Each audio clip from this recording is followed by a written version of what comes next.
eu gostaria que você também aplaudisse ao Senhor pela vida do servo de Deus, pastor Marco Feliciano. Amém? E que Deus continue te abençoando.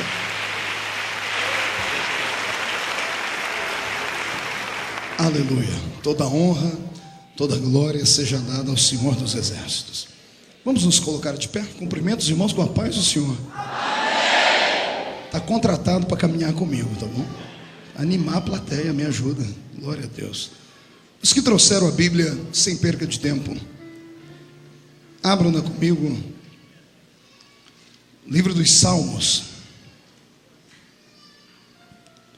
Salmos de número 73. Aleluia. É uma alegria para mim poder retornar aqui ao púlpito da Igreja Batista Filadélfia e rever amigos e rever os anjos dessa igreja, Pastor Walter filho, a nossa matriarca que está cada vez mais bonita, mamãe. Deus abençoe a senhora e a todos os amigos que vieram para prestigiar o reino de Deus. Eu não sei como você entrou aqui, mas eu imagino como você vai sair daqui hoje. Se você tem amizade com a pessoa que está do seu lado, dê o endereço para ela, porque a unção de Deus pode te pegar aqui hoje. É perigoso errar o rumo de casa. Então digo para o irmão, se você me encontrar por aí meio assim, me pegue e me leve para casa, porque hoje ou o céu desce aqui, ou nós vamos fazer uma visita até o céu nessa noite. Posso ouvir um grito de glória a Deus aí, bem forte, bem alto? Maravilha, estou feliz em ver aqui toda a equipe da Missão em Vida, esse pessoal bonito que está aí filmando. A diretoria da Missão em Vida está aqui no púlpito comigo, muito feliz. Está escrito assim no Salmo de número 73: com efeito, Deus é bom para com Israel, para com os limpos de coração. Quanto a mim, porém, quase se resvalaram os meus pés, pouco faltou para que se desviassem os meus passos, pois eu invejava os arrogantes ao ver a prosperidade dos ímpios, porque não há apertos nem na sua morte. O seu corpo é sadio, não partilham das canseiras dos mortais, nem são afligidos como os outros homens. Daí a soberba que os cinge como um colar, e a violência que os envolve como um manto. Os olhos saltam-lhes da gordura, e do coração brotejam-lhes as fantasias. Motejam e falam maliciosamente, da opressão falam com altivez. Contra os céus desandam a sua boca, e a sua língua percorre a terra. Por isso seu povo se volta para eles, e os tem por fonte de que bebe a largos sorvos. E diz: como sabe Deus? Acaso há conhecimento no Altíssimo? Eis que são estes os ímpios, e sempre tranquilos aumentam em suas riquezas. Com efeito, inutilmente conservei puro meu coração, e lavei as minhas mãos na inocência, pois de contínuo sou afligido, e a cada manhã sou castigado. Se eu pensar em falar tais palavras, já aí teria traído a geração dos teus filhos. Em só refletir para compreender isto, eu achei muito pesada a tarefa para mim, até que eu entrei no santuário de Deus, e atinei com o fim deles. Tu certamente os pões em lugares escorregadios, e os fazes cair na destruição. Amém. Feche a Bíblia, coloque no banco, na cadeira. Pegue na mão da pessoa que está do seu lado, da pessoa mais bonita que estiver do seu lado. Se não tiver ninguém bonito o suficiente, corra aqui e pegue na minha mão. Isso, atravesse o corredor, a faixa de Gaza, o que te separa do irmão. Aperte a mão dele com carinho até ele falar aleluia. Pentecostal que não faz barulho está com defeito de fabricação, né? Feche os olhos e vamos orar. Pai, eu te amo, te exalto. Tenho certeza de que esta reunião foi marcada no céu antes de ser marcada na terra. Foi o Senhor quem marcou este gabinete celestial com a sua igreja. E a sua palavra, Senhor, fará uma cura no coração da sua noiva nessa noite. Eu não sei como os seus filhos entraram dentro deste santuário, mas eu tenho certeza que ao saírem daqui sairão melhores, sairão motivados, curados, abençoados. Sairão daqui para conquistarem os troféus da vida, e os seus filhos serão tão tocados pela sua palavra daqui a alguns momentos, Pai, que haverá uma chuva de quebrantamento sobre nós hoje. Pai, antes que eu comece a ministrar a sua palavra, eu lhe faço os 2 pedidos de sempre. O primeiro é que o Senhor cerque esta igreja, e num raio de 5 quilômetros, onde houver um demônio alojado, eu dou a esses demônios segundos para desaparecerem daqui, porque se não sumirem, serão queimados pelo poder da sua glória que virá. O segundo pedido a Deus é um pedido de atrevimento. Se ainda tenho crédito no céu contigo como pregoeiro da sua palavra, abre a porta do céu sobre esta igreja e manda do céu para a terra uma comitiva de anjos, anjos de fogo, que eles desçam trazendo brasas de fogo nas mãos, que comecem a esparramar estas brasas aqui entre nós, e onde houver um crente batizado com o Espírito Santo, renova ele agora, meu Senhor.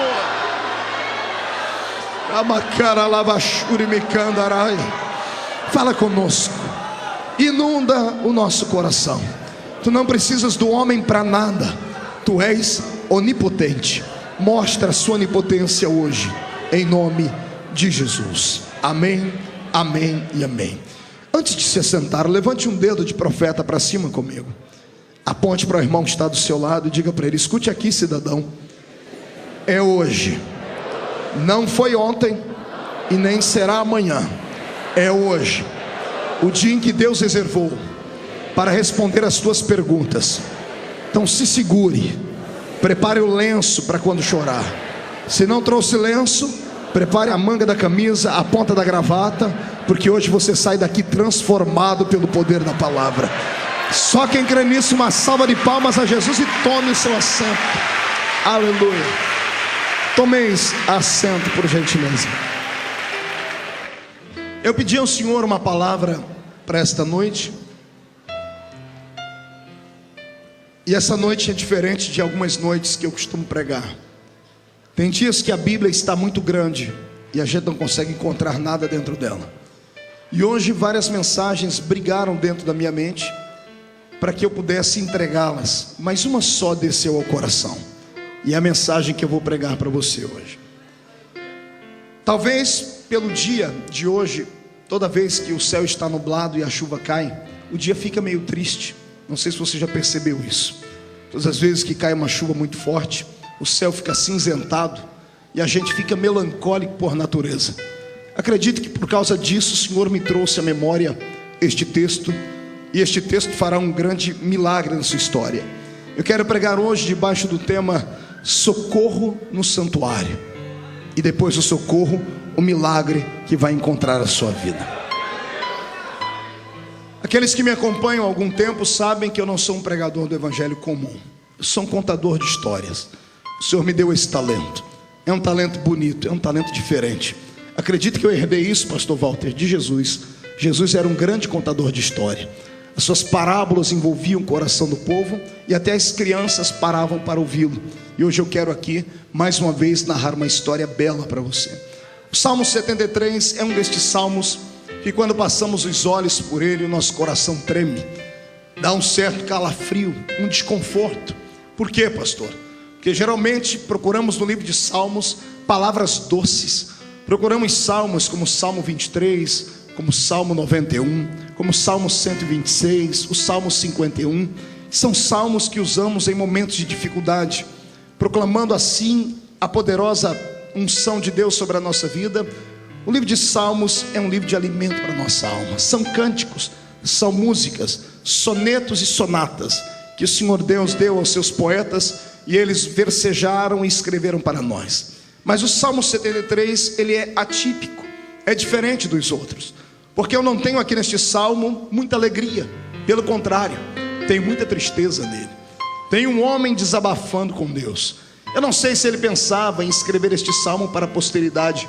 Eu acredito que ele estava passando por um momento de muita dificuldade, e ele resolveu, ao invés apenas de orar, colocar a sua oração por escrito, para depois meditar naquilo que ele havia escrito. E o homem que escreveu este salmo não foi um salmista comum. Aliás, nenhum dos salmistas eram comuns, mas este tinha um quê de diferente. Ele tinha dentro de si a mesma unção que tinha o maior de todos os salmistas, que era o rei Davi. Também ele viveu na época de Davi. Ele aprendeu a versejar com Davi. A unção que estava sobre o homem segundo o coração de Deus desceu sobre ele. O escritor deste salmo é Asaf, e o nome dele significa Deus dele se apoderou. Asaf deixou para nós um legado de 12 salmos. Ele escreveu o salmo de 50 e depois dos 73 ao 83. Se você pegar os salmos de Asaf e compará-los com Davi, você vai ver que eles tinham a mesma prédica, a mesma oratória, a mesma maneira de se expressar. Falavam em primeira pessoa e usavam sempre uma intimidade que chega a dar em nós, entre aspas, uma inveja santa. Quisera eu ter a intimidade que esses homens tinham com Deus.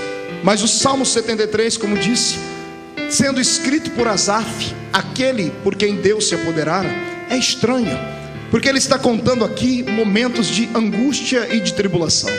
Ele está dizendo que Deus é bom para com todo mundo, inclusive para com a nação de Israel. E quando ele resolve no primeiro versículo dizer que Deus é bom para com todos, para com a nação de Israel, é como se ele estivesse dizendo: Deus é bom para com todos, menos comigo. É como se ele estivesse dizendo: Deus guardou alguns e me deixou à margem da história, no meio da vida, no meio dos problemas e das angústias pessoais. O que eu vejo aqui é um homem angustiado, frustrado, passando pelo vale da sombra da morte, sem ter ninguém que o ajude, atravessando os vales da existência sozinho. E a solidão, para aqueles que vivem e convivem com ela, sabem que não é apenas um sentimento. A solidão é um demônio. É um demônio que atormenta a vida da gente quando chega a calada da noite, quando vem a época do inverno, quando todos estão sorrindo na casa vizinha e a gente está trancado num quarto, esperando o sol raiar para que o dia continue. Aqueles que vivem debaixo de solidão não gostam de finais de semana, não gostam de feriados. Por eles trabalhariam 24 horas por dia se tivessem força para isso, porque sabem que isto é horrível. Talvez seja por isso mesmo que o Senhor disse que não é bom que o homem fique só. Precisamos ter sempre alguém do nosso lado. Mas eu não sei se você já caminhou pelo caminho da dor. Eu não sei se você conhece uma matéria chamada sofrimento. E nesta matéria, uma das artes dela é a arte da solidão, porque a solidão faz parte da nossa depressão natural.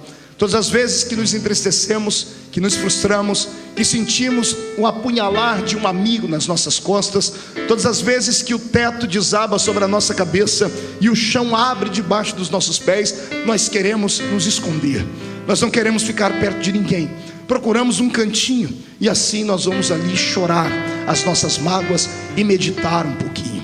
Não sei se você já fez isso. Eu cansei de fazer isso. E eu pensei que eu era um ser humano anormal, até que eu li a Bíblia e descobri que grandes homens, na época das suas piores crises, eles também se isolavam.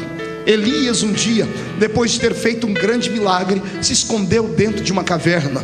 E lá no seio da caverna, sem que ninguém na terra o ouvisse, apenas o céu aberto, ele fez a Deus um pedido: Senhor, eu queria morrer hoje, eu queria desaparecer daqui. Jó, na hora da sua pior angústia, sentado no meio das cinzas, gritou para Deus: Senhor, eu amaldiçoo o dia em que eu nasci. Queria que o Senhor riscasse dos livros o dia em que a minha mãe gritou: nasceu nesta casa um homem. E não foi só eles.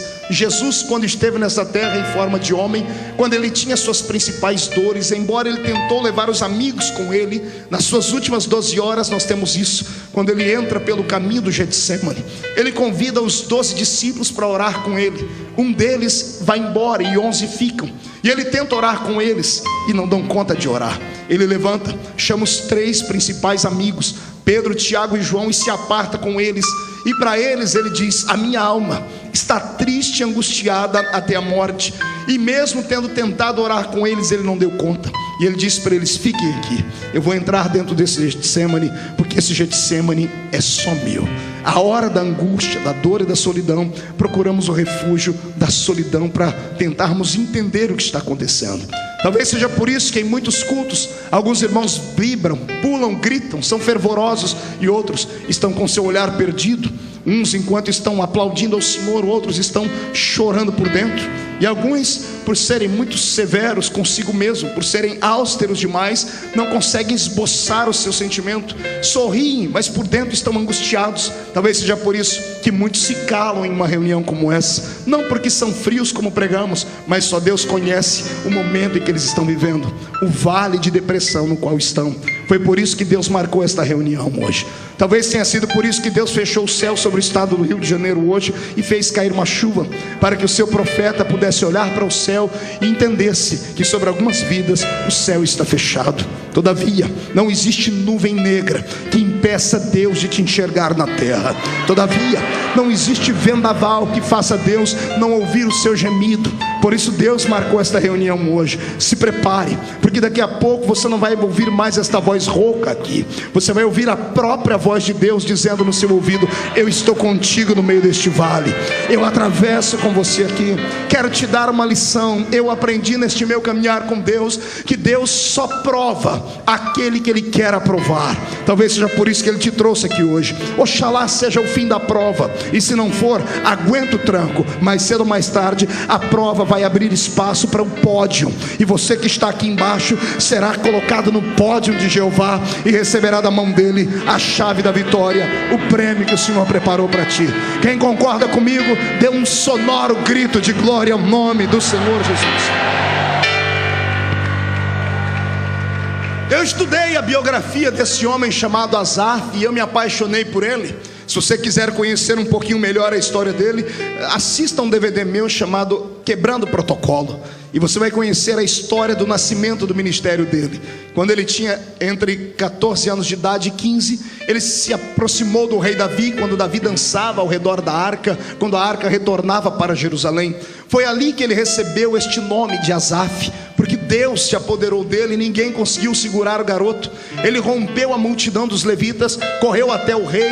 Os soldados deveriam ter matado ele, porque ninguém se aproximava do rei sem passar pela sua escolta, mas o garoto passou ileso. E quando ele tocou na mão de Davi e dançou ao redor da arca, a unção que estava sobre Davi repousou sobre ele. Às vezes vale a pena fazer loucura, principalmente quando você vê que ainda existe alguém que é diferente na terra. Se você vê Jesus atravessar a multidão, não olhe para a doença que está sobre você.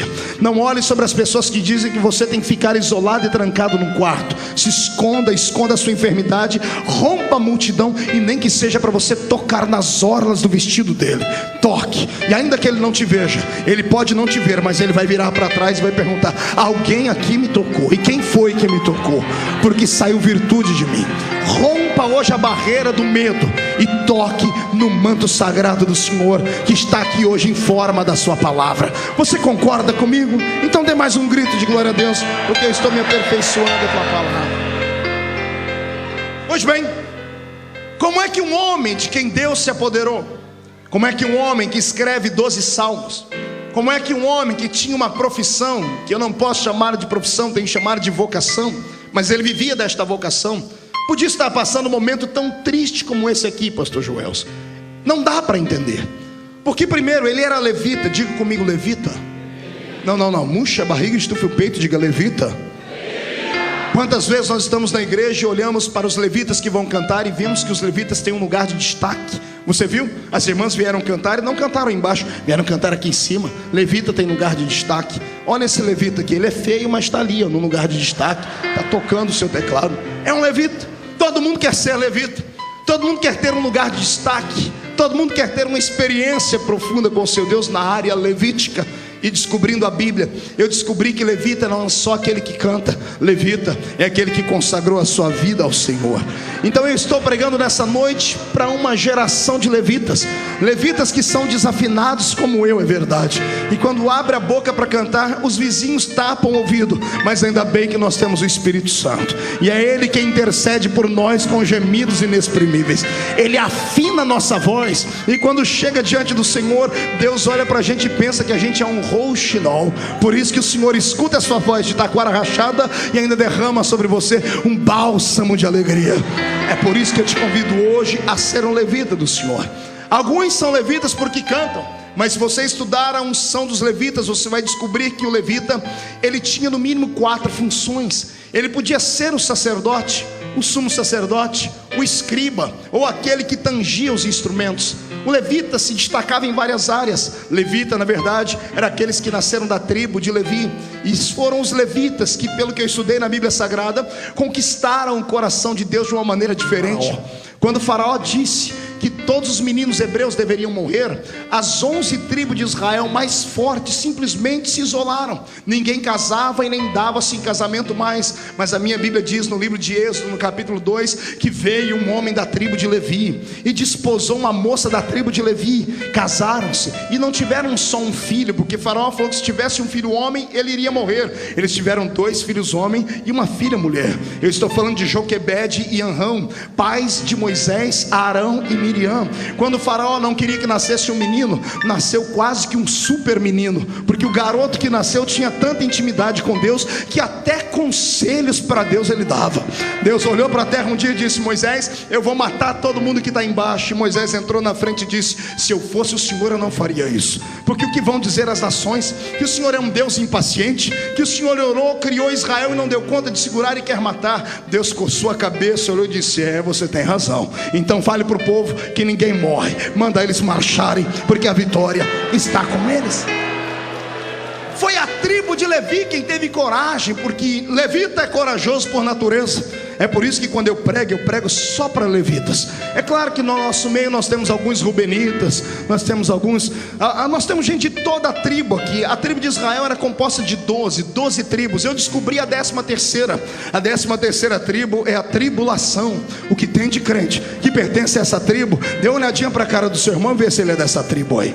Pastor, como é que eu detecto ele? Se ele tiver com o nariz comprido, me olhando torto e desdenhando, é um crente da tribulação. Agora, se for um crente da tribo de Levi, ele já não vê a hora de eu dar umas rajadas de graça aqui, para ele entrar no reteté de Jesus desse ambiente aqui.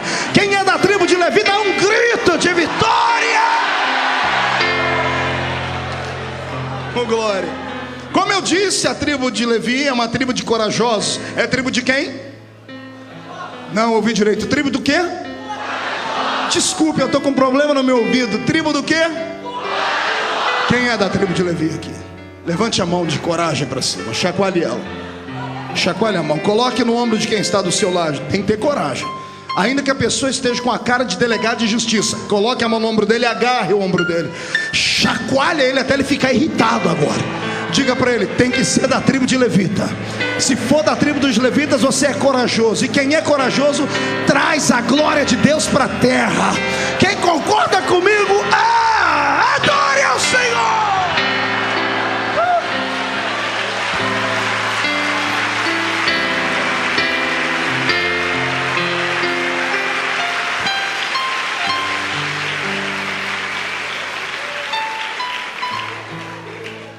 Difícil entender a depressão e a angústia de Asaf.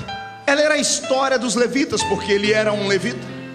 Olha o que eu li na Bíblia, Números 18 e 20, não precisa ler, eu leio para você. Disse também o Senhor a Arão: na sua terra herança nenhuma terás, e no meio deles nenhuma porção terás, porque eu, Arão, eu Senhor, eu sou a tua porção e a tua herança no meio dos filhos de Israel. Você entendeu aqui? A princípio da tristeza, o Senhor está dizendo assim: Arão, todas as tribos vão ter herança, todas as tribos vão ter o seu presente, mas vocês que são levitas não vão ter herança nenhuma na terra. E antes que todo mundo fique jururu e triste, o Senhor diz: sabe por que vocês não vão ter herança na terra? Porque eu, Senhor, eu sou a sua herança. Eu sou a sua herança.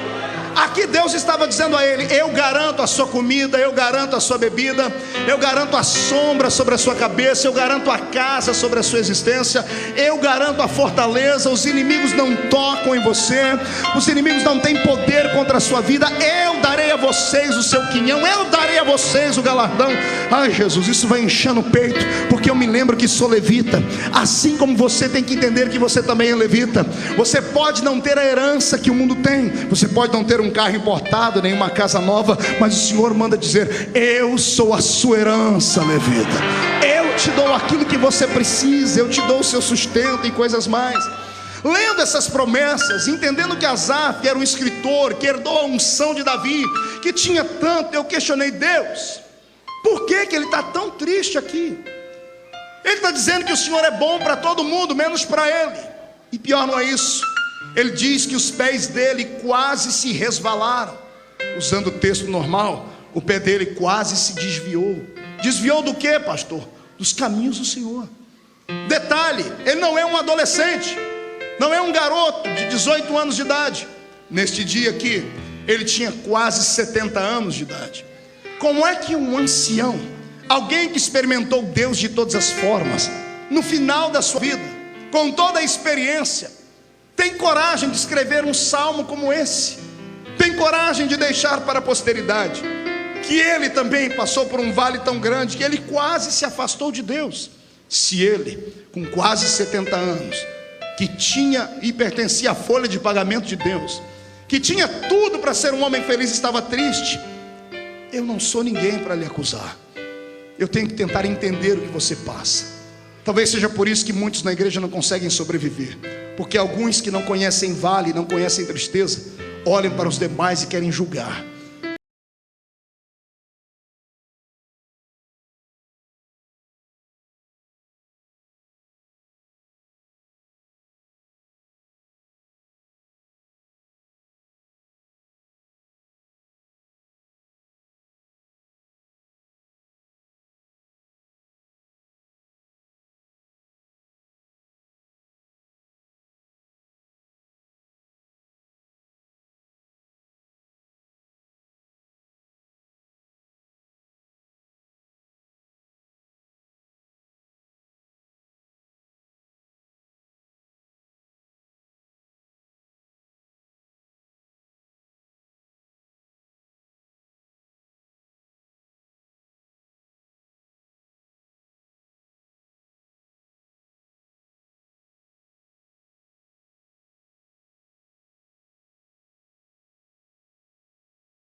ou comendo jiló, ou comendo uma comida muito cara, não importa. O que importa é a família estar unida.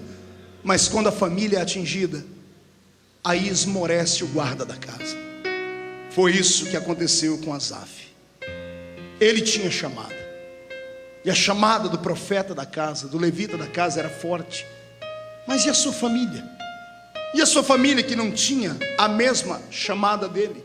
Embora fizesse parte da história do seu ministério, a família não tinha a mesma responsabilidade do que ele, de ir ao templo, de consagrar ou de fazer isso ou aquilo.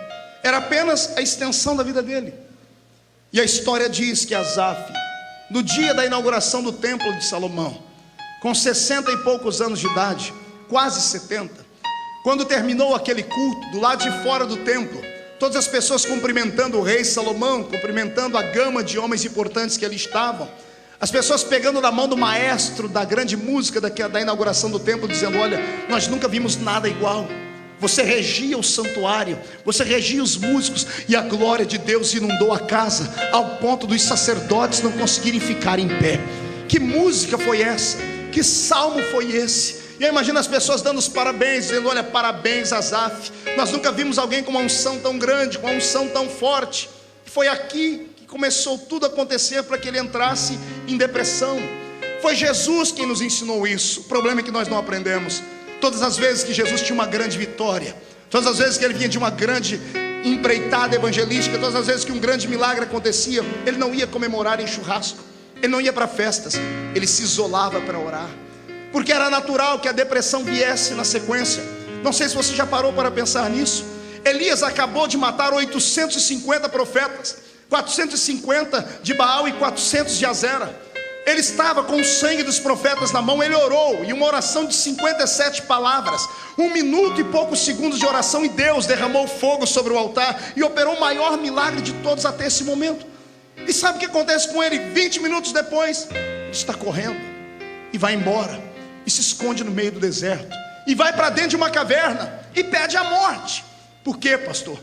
Porque sempre que temos uma grande vitória, parece que o diabo nos atinge, e o diabo atinge a gente com flechas. Parece que ele olha para a gente e diz assim: você venceu agora, você ganhou uma parte da batalha, mas a guerra ainda está por vir. Parece que o diabo trama contra nós, e sempre que há uma grande vitória, se prepare em oração, haverá sempre uma grande retaliação vindo atrás. E Asaf não estava talvez preparado para isso. E quando ele fechou o templo de Salomão na inauguração, ele foi andando pelo meio da cidade, porque o templo ficava no centro da cidade, e todo mundo sabe que no centro das grandes cidades só moram os grandes ricos, os fazendeiros, os latifundiários. E quando ele foi passando pelas casas dos homens ricos, ele viu festa. Ele viu os homens saírem nos seus carros, puxados por cavalos árabes. Viu os príncipes, as princesas. Viu o próprio rei Salomão sair com a sua comitiva. De longe ele viu os fogos do palácio do rei. A inauguração foi perfeita. As pessoas estão comemorando a sua grande festa. E Asaf vai embora para sua casa andando a pé, sem ninguém. Por quê, pastor? Porque ele era um levita. Levita não tinha riqueza, levita não tinha carro, levita não tinha roupa bonita. A roupa que ele usou na inauguração do templo foi a roupa que o pai dele usou, que o avô dele usou, que possivelmente o tataravô dele usou, porque era uma roupa de festa, era uma só para cada levita. E enquanto ele caminhava pelo centro da cidade, ia em rumo à casa dos levitas, que ficava à parte da cidade, ele foi passando pela casa dos ricos e viu as festas, e viu os filhos dos ricos caminhando, e viu as pessoas se alegrando, e ele está sozinho. E quando ele caminha para sua casa, mesmo tendo 3 filhos, que segundo a Bíblia Sagrada, ou melhor, 4 filhos, 3 filhos e uma filha, Zacur, José, Netanias e Azarela, eram os 4 filhos dele. A tradição dos hebreus diz que um deles era doente, e eram tão doentes que não podiam se locomover. No maior feito do pai, eles não estavam todos juntos. Mesmo sendo citados na Bíblia Sagrada como filhos do grande músico, não estavam todos ali. No maior momento da sua vida, no momento da consagração do seu ministério, ele está sozinho. E ele não tem um cavalo para levar os seus filhos naquele tempo. E quando ele chega no arraial dos levitas, ele olha para a sua casa. E a casa dele era uma casa, embora fosse uma casa digna de se morar, era uma casa velha. Mas quando ele andou pelo meio das praças de Jerusalém, ele viu as casas dos ricos. Ele viu a casa dos grandes homens, dos latifundiários, dos fazendeiros. E ele viu suas casas bonitas, gigantescas, bem aparelhadas, cheias de festa. Quando ele chega no reduto dos levitas, ele lembra que a casa que ele está morando é antiga, porque o pai morou ali, o avô morou ali, o bisavô morou ali. E ele começa a sentir a necessidade de ter coisas, ou dar coisas para os seus filhos, que ele nunca teve. E quando ele abre a porta da sua casa e entra dentro do seu casebre, a comida que ele iria comer naquele dia não era o cardápio que ele pediu à sua esposa para fazer, porque o levita só comia aquilo que as pessoas davam para ele comer. Todos os dias era uma surpresa. Alguém batia a casa do levita e dizia: olha, Deus mandou eu te trazer isso aqui para você comer. E ele começou a se sentir não como um herdeiro de Deus, mas como um pedinte de esmola. Às vezes, quando somos obreiros de Deus, somos levados a pensar isso também. Temos uma vocação divina, ouvimos a voz do profeta, e as pessoas dizem: você tem vocação, você vai chegar lá. E a gente acredita, e cegamente se joga no reino de Deus. E de repente, você vê que todas as pessoas prosperam, e você que se lançou para viver da fé começa a ser mutilado, começa a ser execrado. Eu lembro disso na minha vida, quando deixei um grande trabalho para trás e fechei a matrícula na faculdade de Direito. Eu comentava com os irmãos esses dias, eles perguntaram por que eu não prego em certo estado do Brasil. E eu disse: porque todas as vezes que eu ouço o nome desse estado, meu coração treme. Porque todas as vezes que eu lembro do nome desse estado, eu lembro que foi ali que me fecharam portas, porque eu pregava falando a verdade. E por causa dessas portas fechadas, eu fiquei 2 meses sem nenhuma agenda. E na metade do 2º mês, a minha filhinha me pedia leite, eu não tinha leite para dar a ela. E eu me lembro da minha filha chorando, pedindo: pai, eu quero beber leite, eu não tinha leite para dar a ela. É a angústia, a depressão que bateu no meu peito, a ira, a raiva, a vontade de chutar tudo. E o diabo do meu lado dizendo: se você tivesse estudado, se você tivesse continuado trabalhando naquele trabalho, você teria tudo para sobreviver. Você seria um vencedor, seria um médico, seria um advogado, seria alguém importante, que você tem inteligência. E aí você começa a ver o seu reino desmoronar. E aí o efeito da fé passa, o efeito da chamada, que é metafísica, desaparece. E por um momento você começa a olhar com os olhos dos homens. E sabe qual é o sentimento que vem aqui dentro? Inveja, dor. E você começa a sentir náuseas pela sua chamada. E você começa a dizer: será que eu não errei? Será que eu não troquei os pés pelas mãos? Será que Deus me chamou para essa realidade de verdade?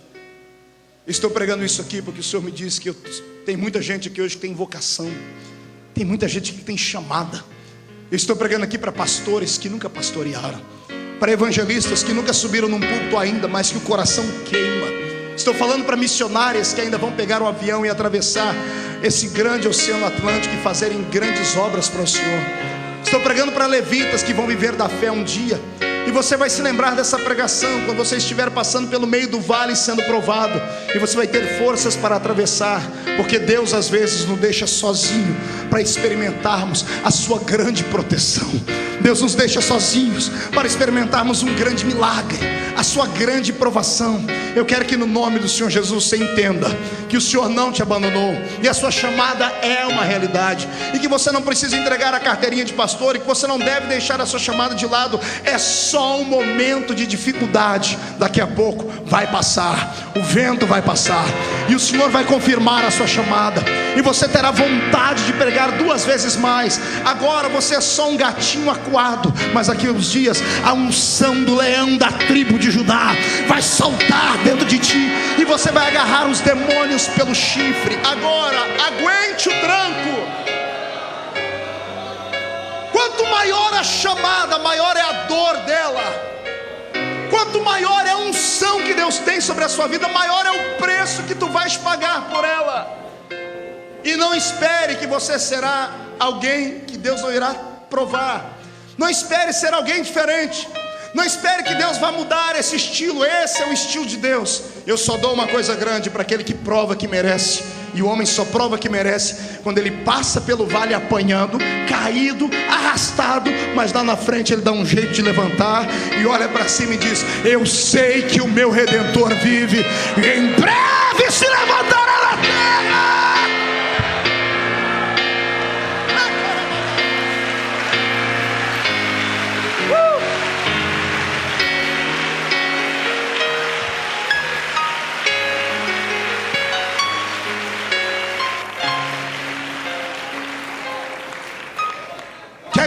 a depressão do levita? Fecha os olhos. Eu te dou a tinta e você desenha o quadro que eu vou ditando. Entre dentro da casa dele comigo. Paredes feias, de pedras, caiadas, nenhum móvel bonito, mesas de madeira, cadeiras de madeira, cuias em cima da mesa, comida, aquilo que trouxeram, resto de mesa de gente. Atravesse a sala, entre comigo dentro do primeiro quarto e veja a esposa dele, quase 70 anos, deitada na cama, inválida, e ele acordando ela depois da inauguração do templo, dizendo: filha, Deus desceu no templo hoje. A glória foi tão grande que os sacerdotes não conseguiam ficar de pé. Eu imagino ele dizendo aquilo que a tradição dos hebreus diz. A tradição diz que quando Deus desceu dentro do templo, todos os enfermos do lado de fora da casa foram curados. E quando ele diz isso, todos foram curados. Eu imagino ela dizendo: por que o Senhor não veio aqui e não curou a mim? Não curou o nosso filho que está no outro quarto ali, inválido? E eu imagino a dúvida batendo dentro da mente do grande profeta de Deus, agora do levita. E ele começa a dizer: o ímpio não tem aperto em nenhum momento da sua vida, mas a minha vida é por demais sofrida. Não tem aperto nem na morte, porque o rico tem dinheiro para comprar grandes volumes de terra, e até para comprar um caixão mais bonito ele pode. E a mim, que nem dinheiro para comprar uma urna para minha família tenho. Todos eram sepultados no mesmo buraco. Quando ele morresse, seria sepultado no buraco onde o pai dele foi sepultado, onde o avô dele foi sepultado, porque levita não podia ter nada. E ele está dizendo: não há aperto na sua morte. Como é que você se sentiria? Levante a cabeça. Eu era garoto, tinha os meus 15 anos de idade, e tinha uma irmã na minha cidade, a irmã Sebastiana, nunca vou esquecê-la. Uma mulher pequenina, simples, cheia de Deus, mãe de 14 filhos, se não me falha a memória, 14 filhos, todos afastados do caminho do Senhor na época, com exceção de 2, e um deles era meu amigo de infância, o Enoque, nome de profeta. E a gente chegava na casa da irmã Sebastiana e todos os dias ela colocava sempre uma sopa para a gente comer. Sempre ela tinha uma palavra de ânimo para a gente. Mas o fim da vida daquela mulher foi triste demais. Ela contraiu uma doença, um câncer. Mas não era um câncer na carne, era um câncer no corpo inteiro. Era um câncer que apodreceu ela da ponta dos dedos do pé à cabeça. Na última semana de vida dela, fui eu e o Enoque ao hospital visitá-la. Quando o Enoque entrou no quarto e viu a mãe respirando com dificuldade, ele saiu chorando. E eu fiquei ali. Para não acordá-la, eu estendi minha mão sobre ela e comecei a orar. Eu era um garoto. E enquanto eu balbuciava palavras, ela abriu os olhos e disse: Marquinho. E eu abri o olho e disse: sua irmã Sebastiana. Ela deu um sorriso meio amarelado e disse: que bom que você veio. Ela disse: cadê o Enoque? Eu disse: está lá fora. Eu não disse que ele estava chorando, porque ela iria chorar junto. E ela disse: o que você veio fazer? Eu disse: eu vim aqui orar pela senhora. Vim aqui pedir para Deus lhe dar força. E antes que eu falasse mais alguma coisa, ela parou a minha palavra e começou a dizer: você está firme com Jesus? Você sabe que o céu está próximo, né? E ela começou a me incentivar a não abandonar a fé. Eu fui confortá-la, e ela começou a me confortar. E ela começou a me dizer coisas tão lindas sobre Jesus. E entre uma palavra e outra, ela fechava o olho e fazia um semblante de dor, mas ela não abria a boca, não gemia. E a enfermeira, momentos antes, havia dito: ela sente dores que ninguém consegue suportar. Ela estava tomando soro pelo dedo do pé, para você ter uma ideia, porque as veias do corpo dela estavam estouradas. Não conseguiam pegar uma veia do corpo dela. Ela tomava soro pelo dedo do pé. E quando eu via ela gemer, naquela época eu estudava ainda, e eu havia aprendido uma coisa interessante sobre ciências. Por que a gente grita quando a gente tem um susto ou quando vem uma dor? É uma mensagem que o nosso corpo manda para o cérebro. Por um momento, o nosso cérebro é interrompido. A dor se interrompe por milésimos de segundo. É por isso que quando gritamos, por um momento, parece que ficamos num vazio grande. A dor desaparece por milésimos de segundo. E ela gemendo, e eu dizia assim: irmã Sebastiana, grita, geme, solta a voz. E ela dizia assim para mim: não posso. E eu falei: por que não? E ela me chamou para baixo, eu coloquei o meu ouvido perto da boca dela. Ela disse: está vendo aquela mulher ali à direita? Sim. Ela disse para mim: ela não é crente. E ela perguntou para mim se o meu Deus me abandonou. E eu disse para ela que não. E ela disse para mim: eu quero ver até onde você aguenta aí com essa dor. Até onde você aguenta aí. Eu quero ver você gemer aqui dentro. Ela disse: eu não vou gemer, porque o meu Deus vai me dar força. E eu falei para ela: irmã Sebastiana, por que a senhora não grita, não dá atenção àquela mulher? Ela disse: não, se eu gritar, ela vai perder a salvação, ela vai debochar do meu Deus. Então eu vou aguentar firme aqui, porque eu fico em silêncio e o testemunho vai fazer ela aceitar Jesus como Salvador. Isso me tocou muito naquele dia. Dias depois, a irmã Sebastiana foi sepultada. E enquanto eu entrava no cemitério, eu via a tristeza da sepultura de um pobre. Um mês antes foi a sepultura do magnata da cidade. 2 helicópteros sobrevoavam o cemitério soltando rosas, carros importados, e o presidente da república foi na minha cidadezinha, porque era um dos maiores alcooleiros de todo o Brasil. Um homem tinha quase 5 usinas açucareiras, mais de 20 mil funcionários, carros importados, helicópteros por cima, aquela pompa. E agora veio o enterro da irmã Sebastiana. Meia dúzia de velhinhas do círculo de oração, eu com Enoque, a família, um caixãozinho mais ralé que tinha, uma cova aberta no meio da terra. E quando o caixão vai descendo, o círculo de oração se reuniu para cantar um hino para ela, de despedida. Enoque chorando muito. Quando terminou aquilo, eu fui subindo com ele por uma ruazinha do cemitério, e lá encostado numa parede está o coveiro. E o coveiro, escorado na pá, me chamou e disse: vem cá, moço, quem é que morreu aí? Eu disse: a dona Sebastiana. Ele disse: ela é muito importante. Eu disse: por quê? Porque eu nunca vi um enterro tão bonito. Eu disse: mas beleza do que o senhor viu? Ora, o senhor não viu quando entrou esse grupo de gente? Atrás entrou um grupo de homens de branco, com cap. Ela é da marinha. O pai dela é da marinha. O marido dela está na marinha. Os filhos dela são marinheiros.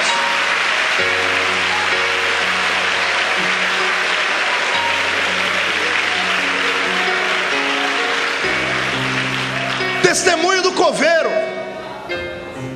O coveiro disse que viu um batalhão de homens entrando fardados, com espadas levantadas. E quando o círculo de oração reuniu ao redor da tumba para cantar, eles reuniram ao redor e cantaram uma música. Ele disse que ele nunca ouviu uma música tão linda. Aí eu saí dali e entendi. Falei: Senhor, o ímpio parece que na morte não tem aperto, mas quem não tem aperto é o crente. Porque na verdade ela não estava mais ali, ela já havia sido escoltada até o céu pelos poderosos anjos. É por isso que a maior riqueza que podemos ter não está no nosso bolso, está dentro da nossa alma. Eu quero que você hoje não se sinta rejeitado, nem se sinta abandonado por Deus. Pelo contrário, são momentos de luta que todos nós passamos. E vou lhe dizer mais: se você está sofrendo, sempre terá alguém sofrendo mais do que você. Agora reaja. Não deixe o sofrimento tirar Deus da sua frente. Não deixe o sofrimento fazer um milagre desaparecer. Em nome de Jesus, encontre o poder de Deus no meio da dor. Encontre o coração de Deus no meio da angústia. Quem acha que isso é verdade, dê um grito de glória a Deus bem forte aí.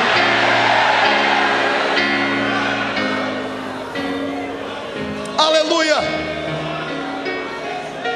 Pedro grita no meu ouvido dizendo: o homem que espera em Cristo só para esta vida é o mais miserável de todos os homens. Sabe o que significa isso? Pedro está dizendo: se você vem à igreja só para ter uma cura, você é o mais miserável de todos. Se você vem à igreja só para ter a sua família unida, você é o mais miserável de todos. Se você vem à igreja só para buscar dinheiro para a sua empresa que está falida se levantar, você é o mais miserável de todos. Porque dinheiro passa, saúde passa. Jesus não ressuscitou Lázaro e ele está vivo hoje, morreu de novo. Todos aqueles que Jesus curou na sua caminhada morreram. Então isso significa que a vida é passageira. A vida passa muito rápido. Agora aquele que fez uma projeção do seu cristianismo para a eternidade, esse investiu no maior banco que existe, que é o banco da graça do céu. Pastor, mas eu não tenho que servir Jesus por aquilo que Ele tem que me dar? É claro que não. Maldito seja essas religiões de hoje que dizem assim, ó, se Deus é Deus, Ele é obrigado a te dar, porque se Ele não der, Ele não é Deus. Esse não é o meu Deus, porque o meu Deus, se Ele der, Ele é Deus, se Ele não der, Ele é Deus, se Ele fizer, Ele é Deus, se Ele não fizer, Ele é Deus. Eu não sirvo Jesus por aquilo que Ele tem que me dar, eu sirvo a Ele por aquilo que Ele já me deu. Ele me deu um nome escrito no livro da vida do céu. Se uma bala perdida acertar o meu coração agora, o corpo cai em terra, mas a minha alma voa para as moradas celestes. Esta não é a última morada do crente, esta terra é só de passagem. Quem acredita e tem fé para dizer que isso é verdade, levante as suas mãos para o céu e adore.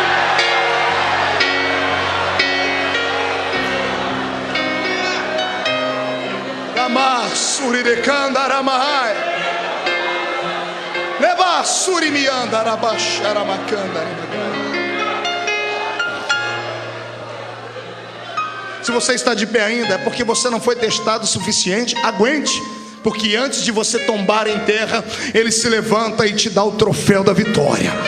Eu creio nisso, você crê nisso? Não conheço um homem de Deus, uma mulher de Deus que não traga no seu corpo as marcas da dor, do sofrimento. Uma vez eu estava com um grande amigo, pastor Gedielson Rodrigues, irmão do cantor Caleb, muito conhecido nas Assembleias de Deus. E ele me contou uma história que eu fiquei penalizado. Ele me disse que quando era pastor lá no norte do nosso país, lá pela ilha de Marajó, ele saiu um belo dia de manhã para ir em uma das ilhotas que haviam ali ao redor, para dar a santa ceia a alguns irmãos que não tinham condições de ir à igreja. E ele estando orando dentro da casa, aquelas palafitas na beira do grande rio, enquanto ele orava, ele escutou um barulho de água se movimentando. Ele terminou a oração e correu para ver o que era. O filho mais novo dele escorregou e caiu dentro do rio, o rio Marajó. O rio Marajó, suas águas são turvas e violentas. Ele disse que pulou dentro do rio e nadou por 6 horas, e junto com seus amigos tentou encontrar o corpo do seu filho, e era inútil, porque as correntezas eram muito fortes. Ele saiu das águas e dobrou o joelho em cima daquela palafita e disse: Senhor, eu sei que meu filho já não está mais vivo, mas pelo menos sepultar o corpo dele eu quero. E mais um mergulho ele deu, e depois de 6 horas, lá no meio do fundo do rio, ele conseguiu tocar em algo macio, e ele percebeu que era um corpo, e ele tirou o corpo do filho. E ele disse que isso torturou ele a vida inteira. E a vida inteira ele contava isso, e todos os cultos que ele contava, ele chorava. Ele contava porque ele não se conformava com aquilo. Ele disse que um dia, contando uma palavra como essa lá no alto do Amazonas, um missionário sentou com ele e disse assim: Pastor Gedielson, Deus me mandou contar a minha história. Eu estava aqui trabalhando, fazendo uma jangada, eu e os meus filhos, e estávamos levando essa jangada para evangelizarmos outras tribos, quando eu escutei um tremor de terra e um barulho tão grande. Quando eu me virei, só deu tempo de ver uma cobra grande enrolada no meu filho, e desceu à profundeza das águas. Ele disse que ele ficou estático. Aquela situação, ele vendo o filho, era só ele e o filho dele. Ele vendo o filho naquela situação, sendo engolido por uma cobra para dentro das águas do rio Amazonas, ele ficou tétrico e parado. Encontraram ele 6 horas depois, parado na mesma posição. E quando chacoalharam ele, quando ele voltou em si, ele deu um grito ensurdecedor, e ele voltou para dentro da casa dele. Missionário. E aí eu te pergunto, esse missionário estava vendendo drogas? Esse missionário estava fazendo alguma coisa ruim? Estava fazendo uma jangada para evangelizar o reino de Deus, para ganhar almas. Deus não podia ter poupado o filho dele? Não podia ter dado uma morte mais digna, se é que há uma morte digna? Deus não poderia ter feito de outra forma? Tinha que ser assim, uma cobra gigante, enrolar no filho e levar ele para o fundo das águas.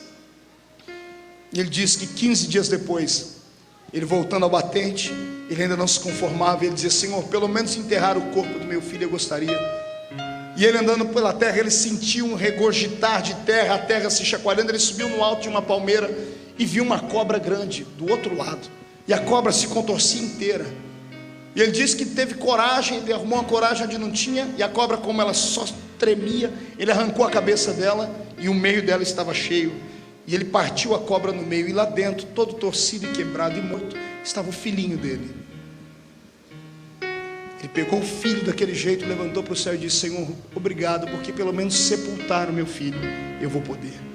Pastor Gedielson disse que nunca mais ele contou essa história questionando Deus, porque todos temos uma história. A sua não é a pior delas. Você ainda tem esperança. Você ainda sabe que a morte não é o fim. Você serve a um Deus que pode operar milagres da noite para o dia.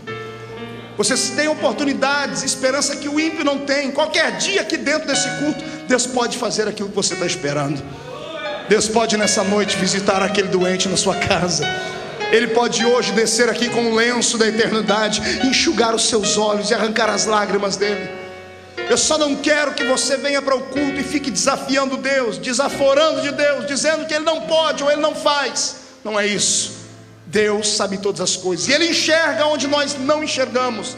Foi por isso que Asaf fez este salmo, e disse que Deus o havia abandonado. Mas o interessante é a sequência do versículo. Lá pelo versículo 17 ele diz assim: tudo isso aconteceu comigo até que eu entrei no santuário de Deus. E ele diz: quando eu entrei no santuário de Deus, as minhas escamas caíram, e eu enxerguei que o único lugar de alegria plena que eu tenho é quando eu estou na presença de Deus. É por isso que eu te incentivo a transformar a sua casa num culto, numa extensão da igreja. É por isso que crente não pode ir só uma vez por semana, 1 hora a cada 7 dias, ir na igreja e dobrar o joelho e dar só boa noite para Jesus. Nada disso. Crente tem que se alimentar, porque quando você está na presença de Deus, você se fortalece, a esperança vem sobre você. Foi numa visita ao santuário que Deus deu o cumprimento de uma promessa que há anos não acontecia. Tem um homem sentado em Jerusalém com mais de 90 anos. Está ele na praça junto com os aposentados, e a Bíblia diz que o Espírito moveu-se dentro dele para ele ir ao templo. Lucas 2 está escrito isso. Essa é a diferença entre aqueles que vêm para a igreja. Tem gente que vem movido a tudo dentro da igreja, menos movido ao Espírito. Agora aquele que vem movido pelo Espírito, ele faz a diferença num culto como esse. Ele sabe como vai entrar, mas não sabe como vai sair. Foi por isso que Jesus te trouxe hoje impelido pelo Espírito. Eu sei que até esse momento você está choroso, está chorando, está se segurando para não se derramar em lágrimas. E se eu fosse você, eu não teria vergonha de chorar. Aquilo que a sua voz não consegue falar, as suas lágrimas falam. Se você ler o capítulo 5 do livro de Apocalipse, você vai entender o que eu estou dizendo. A Bíblia diz que as orações dos santos, as suas lágrimas são incenso diante do trono de Deus. Você derrama uma lágrima aqui, o anjo pega esta lágrima e leva até o trono de Deus, e ele vai sentindo o perfume dela. Quando ele sentir que esta foi a última lágrima, ele ficará de pé no trono e responderá a sua oração. Eu não estou pregando para um grupo de derrotados que não tem a quem recorrer. Não, eu profetizo que você não terá mais que pagar dinheiro para o psicólogo, nem para o psiquiatra, e nem terá que tomar mais remédio de depressão. Nesta noite o Senhor cura a sua alma. Ele traz à existência a força que está aí rompida dentro de você. Só que você tem que arejar a sua mente. É para isso que entramos no culto. Grito de crente não é só efusão pentecostal, clichê pentecostal ou filosofia pentecostal. Grito de crente é o sopro da sua alma buscando alívio. Quando você dá um grito dentro da igreja, os céus inteiros tremem por causa do seu grito e do seu clamor. Quando você ora em línguas estranhas, você cochicha dentro do ouvido de Deus e fala coisas que ninguém entende, só Ele entende. Então eu te desafio nesta hora, eu te desafio a parar de olhar para os problemas, a parar de orar para o ímpio, a parar de olhar para aquele que tem, para aquele que pode, para aquele que fez. Eu quero que você fixe seu olhar na cruz, porque você também é merecedor de ajuda. E hoje, nem que o Senhor Deus tenha que mover do céu uma legião de anjos para te socorrer, Ele fará isso, porque você é importante para Ele. Deus Deus não é como o homem. O homem mede você por aquilo que você tem no bolso. Se for rico, tem oportunidade. Se for pobre, não. Se for bonito, é visto. Se for feio, não. Deus não. Deus mede você pelo tamanho da paixão que está dentro da sua alma nesta hora. Se você é como Asaf e cantou um cântico de tristeza como esse, comece a se alegrar, porque hoje você entrou no santuário de Deus, e aqui no santuário você está ouvindo a palavra, e a palavra vai te socorrer. Eu profetizo que as promessas de Deus que te foram feitas não vão morrer até que elas se cumpram na sua história. Não morre a promessa e não morre aquele que foi prometido. A enfermidade não te arrasta para a sepultura até que Deus não te dê alegria plena. Eu profetizo em nome de Jesus que o choro que está durando uma noite terminará, porque a alegria virá logo ao amanhecer. Eu profetizo em nome de Jesus que esta cara triste, feia, que está agora vestindo o seu rosto, vai dar lugar para alegria, porque você vai começar a sentir agora algo que o homem não pode te dar, que é a paz que excede todo o entendimento. Pastor, como é que eu faço para sentir esta paz? Basta fechar os olhos, colocar a depressão de lado e começar a dizer: eu sei que o meu Redentor vive, e Ele vai se levantar agora. Não me interessa se você está leproso, se você enterrou os seus filhos, se a sua mulher te abandonou, se você perdeu a riqueza. O que me interessa é que mesmo leproso, sentado nas cinzas, você pode ficar de pé, e de pé você pode gritar para o céu: o meu Redentor vive e vai se levantar, vai se levantar, vai se levantar, vai se levantar. Você crê nisso? Então murche a barriga, estufe o peito, olhe para o irmão do seu lado e diga: o meu Redentor vai se levantar. Não faça melhor, diga: o meu Redentor vai se levantar. Se você tem uma fé maior, diga: o seu vai se levantar ainda, diga: o meu já se levantou. Já se levantou. Quem acredita que o seu Redentor se levantou, adore!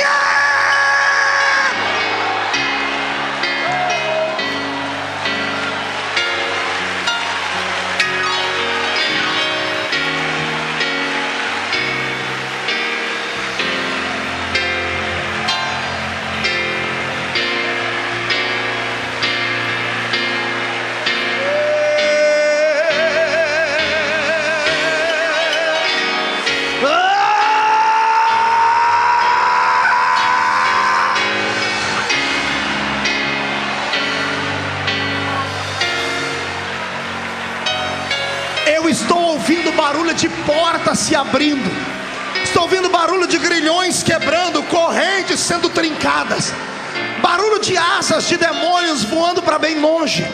Eles que estavam te dando desespero vão ter que sair da sua frente, porque o milagre estava te esperando aqui no santuário. Se você está sentindo milagre, comece a adorar. Troque a tristeza por alegria.